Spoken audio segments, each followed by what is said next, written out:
Welcome students, welcome to మన బడి videos. అందరూ ఆల్మోస్ట్ ఆన్లైన్లో రిజిస్టర్ చేసేసుకున్నారు, స్లాట్ కూడా బుక్ చేసుకున్నారు. అయితే హెల్ప్ లైన్ సెంటర్కి వెళ్ళాక వచ్చేటప్పుడు చాలా ఇంపార్టెంట్ థింగ్స్ కొన్ని ఉన్నాయి. ఇవి మీరు మర్చిపోకూడదు. సో అవి వన్ బై వన్ చెప్తూ వస్తాను. సో కంప్లీట్గా వీడియోని పూర్తిగా చూడడానికి అయితే ట్రై చేయండి. ఇది నాకు తెలిసిందే కదా అని చెప్పేసి స్కిప్ చేయకండి, ఎందుకంటే చిన్న పాయింట్స్ కూడా మీకు చాలా హెల్ప్ అవుతాయి హెల్ప్ లైన్ సెంటర్స్లో.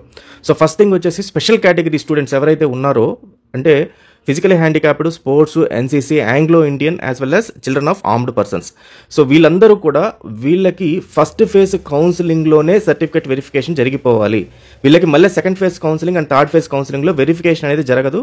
అండ్ ఫస్ట్ ఫేజ్ కౌన్సిలింగ్లో వాళ్ళు డేట్స్ క్లియర్గా ఇచ్చారు. ఫస్ట్ నుంచి థర్డ్ వరకు sports category as well as children of armed forces, అంటే మిలిటరీ వాళ్ళ పిల్లలు అనమాట. అండ్ 4th జూలై నుంచి 7th జూలై దాకా ఎన్సీసీ వాళ్ళకి, అండ్ 8th జూలైలో physically handicapped and Anglo Indian. ఈ డేట్స్ మించి వేరే డేట్స్ పోవడానికి లేదు. అండ్ టైమింగ్స్ కూడా క్లియర్గా ఇవ్వడం జరిగింది. సో ఆ టైమింగ్ ప్రకారమే మీరు వెళ్ళాలి. గుర్తుపెట్టుకోండి, ఏదైనా సరే ఈ సర్టిఫికెట్స్ కానీ మీకు కానీ ఉంటే, స్పోర్ట్స్ కేటగిరీ కానీ స్కాప్ కానీ, ముఖ్యంగా ఎన్సీసీ అండ్ స్పోర్ట్స్ కేటగిరీ ఈ రెండు ఉంటే మాత్రం ఖచ్చితంగా ఉపయోగించుకోండి. వీటిల్లో 4 కేటగిరీస్ ఉంటాయి. ఫామ్ 1, ఫామ్ 2, ఫామ్ 3 అని చెప్పి ఉంటాయి. స్పోర్ట్స్ కేటగిరీ గురించి మాట్లాడుతున్నాను. 1 వచ్చి ఇంటర్నేషనల్, 2 వచ్చి national level and state level, 3rd వచ్చేసి యూనివర్సిటీ లెవెల్, 4th వచ్చి స్కూల్ లెవెల్. మీరు స్కూల్ సర్టిఫికెట్స్లో ఎక్కడన్నా కూడా మీరు పార్టిసిపేట్ చేసి ఏదైనా గేమ్స్ ఆడుంటే, స్టేట్ని రిప్రజెంట్ చేయడం, డిస్ట్రిక్ట్ని రిప్రజెంట్ చేయడం జరుగుంటే మాత్రం ఖచ్చితంగా వీటికి ప్రయారిటీ ఇవ్వండి అండ్ స్పోర్ట్స్ కేటగిరీకి వెళ్ళండి. సో ఇప్పుడు ఫస్ట్ క్వశ్చన్ చాలా మందికి doubt, in case sports category కింద మీరు ఎన్రోల్ చేసుకోకపోతే ఇప్పుడు నేను వెరిఫికేషన్కి వెళ్ళొచ్చా వెళ్ళకూడదా అని. మీరు ఇన్ కేస్ ఒకవేళ సర్టిఫికేట్ ఉండి మీరు దాంట్లో ఎన్రోల్ చేసుకోకపోతే ఖచ్చితంగా మీరు వెళ్ళండి, ట్రై చేసి అక్కడ వాళ్ళ రిక్వెస్ట్ చేసుకోండి. అక్కడ ఉన్న టీమ్ని వాళ్ళు కన్సిడర్ అయితే చేస్తారు. Then coming to other people apart from the special category. So మీకు ఇచ్చిన డేట్ అండ్ టైం ఏదైతే ఉంటుందో ఆ డేట్ అండ్ టైంలో మీరు ఖచ్చితంగా 1 hour ముందర అక్కడ ఉండాలి. మీకు వాళ్ళు అక్కడికి వెళ్ళిన తర్వాత మీరు ర్యాంక్స్ బట్టి పిలుస్తుంటారు, లేకపోతే మీరు నేమ్స్ బట్టి పిలుస్తుంటారు. కాబట్టి మీరు దానికన్నా ముందు ఉండాలి. అండ్ వాళ్ళు పిలిచినప్పుడు మీకు వినపడేటట్టుగా, మీకు కనపడేటట్టుగా ఉన్న దగ్గర కూర్చొని ఉండాలి. దెన్ సర్టిఫికేట్ తీసుకుని వెళ్ళేటప్పుడు ఖచ్చితంగా ఒరిజినల్స్ అన్నీ ఉండాలి. చాలా మంది మా దగ్గర ఇవి ఉన్నాయి, కలర్ జిరాక్స్ ఉన్నాయి, అవి సరిపోతాయా, తర్వాత ఆధార్ కార్డు ఒరిజినల్ ఉండాలా, డూప్లికేట్ ఉండాలా, ఇట్లా అన్ని ఒరిజినల్స్ ఉండాలి. గుర్తుపెట్టుకోండి, ఒక్కొక్క సర్టిఫికేట్ గురించి మాట్లాడట్లేదు, అన్ని ఒరిజినల్స్ ఉండాలి. ప్లస్ 3 sets నుంచి 4 sets జిరాక్స్ కాపీస్ కూడా ఉంచాలి. వాళ్ళు జిరాక్స్ కాపీస్ తీసుకుంటారు, కొన్ని ఒరిజినల్స్ కూడా అక్కడ తీసుకుంటారు. కాబట్టి మీకు 4 sets జిరాక్స్ ఉండాలి. ఈ జిరాక్స్ కాపీస్ మళ్ళీ మీకు ఉపయోగపడతాయి. మధ్యలో ఎప్పుడైనా ఉపయోగపడతాయి, అప్పుడు పోయి ఒరిజినల్స్ మళ్ళీ మీరు తెచ్చుకోలేరు వెనక్కి. కాబట్టి జిరాక్స్ కాపీస్ కూడా ముందే తీసి పెట్టుకొని ఉండండి. నౌ ఇక్కడ కొంతమంది స్టూడెంట్స్కి ఫర్ ఎగ్జాంపుల్ క్యాస్ట్ సర్టిఫికేట్, తర్వాత ఈడబ్ల్యూఎస్ ఒకటి, తర్వాత ఇన్కమ్ ఒకటి, ఇవి చాలా ఇంపార్టెంట్.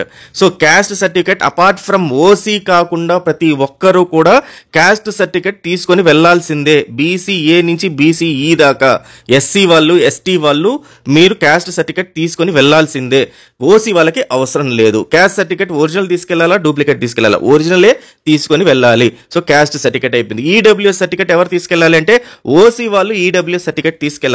అండ్ ఇన్కమ్ సర్టిఫికేట్ అందరూ తీసుకుని వెళ్ళొచ్చు. అయితే ఇక్కడ ఉన్న డిఫరెన్స్ చెప్తాను చూడండి. ఈడబ్ల్యూఎస్ కి, ఇన్కమ్ కి, సర్టిఫికేట్ కి డిఫరెన్స్ ఏంటి? సో ఇన్ కేస్ ఎవరన్నా సరే ఇన్కమ్ సర్టిఫికేట్, ఈడబ్ల్యూఎస్ సర్టిఫికేట్ ఒకవేళ వాళ్ళకి కుదరకపోతే, మీకు ఉంది మీరు తెచ్చుకోలేకపోతే, ఏదైనా ఒక వ్యాలిడ్ రీజన్ చెప్పి మళ్ళీ మీరు సబ్మిట్ చేస్తామని చెప్పి రిక్వెస్ట్ చేస్తే అవకాశం ఉంది.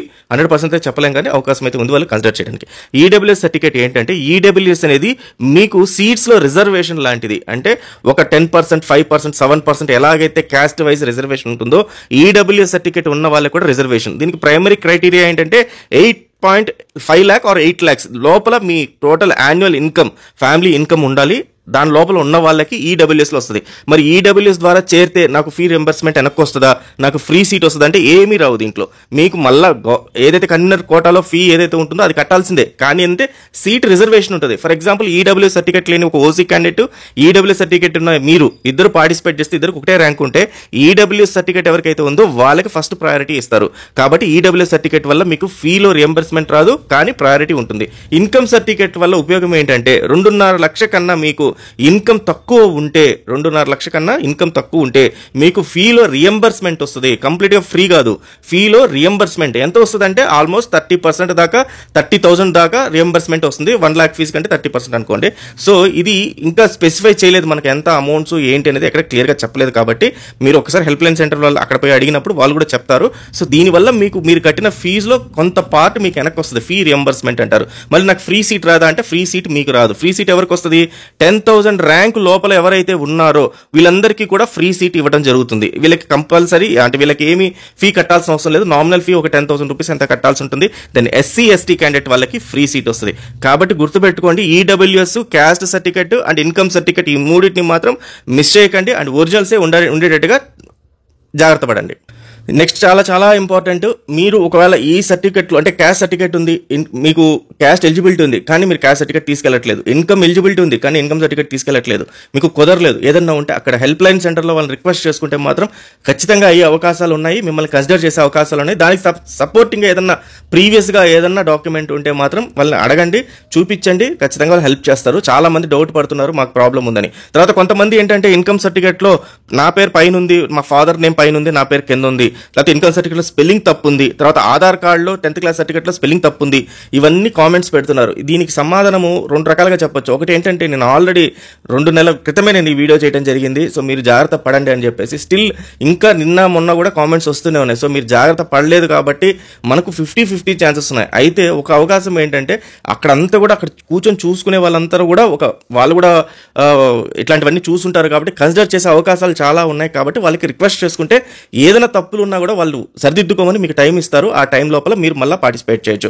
కాబట్టి ఏ ప్రాబ్లం ఉన్నా సరే ఖచ్చితంగా అన్నింటినీ తీసుకెళ్ళి హ్యాండిల్ చేయండి, వాళ్ళతో కూర్చోండి, మాట్లాడండి, రిక్వెస్ట్ చేసుకోండి. పని అయితే మాత్రం 100% అయితే అయ్యే ఛాన్సెస్ ఉన్నాయి. తర్వాత నెక్స్ట్ చాలా చాలా ఇంపార్టెంట్, గుర్తుపెట్టుకోండి, మీ సర్టిఫికేట్ వెరిఫికేషన్ అయిన తర్వాత రిసిప్ట్ ఆఫ్ సర్టిఫికేట్స్ అని చెప్పి ఇస్తారు. ROC, ఇంకోసారి ROC అనే అంటాం మనము. కాబట్టి గుర్తుపెట్టుకోండి ఈ టర్మ్ని, receipt of certificates. Receipt of certificates అంటే ఏంటి?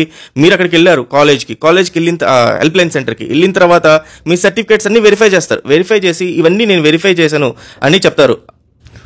ఇక్కడ మోస్ట్లీ ఇంతకుముందు ప్రొసీజర్లో ఏంటంటే సర్టిఫికేట్స్ ఒరిజినల్స్ కొన్ని వీళ్ళు తీసుకొని మీకు కాలేజ్కి పంపించే ప్రక్రియ ఉండేది, దాన్ని చేంజ్ చేశారు. ఇప్పుడు కాలేజ్లో ఒరిజినల్ సబ్మిట్ చేయాలని చెప్తున్నారు. సో ఇంకా దీనిపైన క్లారిటీ లేదు. సో మీరు అక్కడికి వెళ్ళిన తర్వాత వాళ్ళు కానీ సర్టిఫికేట్స్ మా దగ్గర ఇచ్చేసేయండి అని అంటే ఆ సర్టిఫికేట్స్ అక్కడ ఇచ్చేయాల్సి వస్తుంది. ఒరిజినల్స్ ఇచ్చినప్పుడు ఆ సర్టిఫికేట్స్ ఏవైతే వాళ్ళకి హ్యాండ్ ఓవర్ చేశారో అవి కూడా అక్కడ మెన్షన్ చేయడం జరుగుతుంది. అలాగే ఏవైతే సర్టిఫికేట్స్ వెరిఫై చేయలేదో, ఏవైతే వెరిఫై చేశారో అవి కూడా మెన్షన్ చేయడం జరుగుతుంది. ఇన్ కేస్ మీకు ఆ సర్టిఫికేట్ ఎలిజిబిలిటీ ఉండి తీసుకొని వెళ్లకుండా మళ్ళీ వాళ్ళని రిక్వెస్ట్ చేసుకొని ఉంటే దాన్ని కూడా అక్కడ మెన్షన్ చేస్తారు. వీళ్ళు మళ్ళీ నెక్స్ట్ సెకండ్ ఫేజ్ లోపల వీళ్ళు they will submit this certificate అని చెప్పి ఈ ROCలో మెన్షన్ చేస్తారు. ఇది చాలా చాలా చాలా చాలా ఇంపార్టెంట్, గుర్తుపెట్టుకోండి. ROC అనేది మీ దగ్గర ఉండాల్సిందే. రేపు ఫ్యూచర్లో మీకు ఇచ్చిన సర్టిఫికేట్ ఒరిజినల్స్ అన్ని కూడా 4th ఇయర్ తర్వాత మళ్ళీ ROC ఉంటేనే వెనక్కి వస్తాయి. కాబట్టి ROCని పెట్టుకోండి.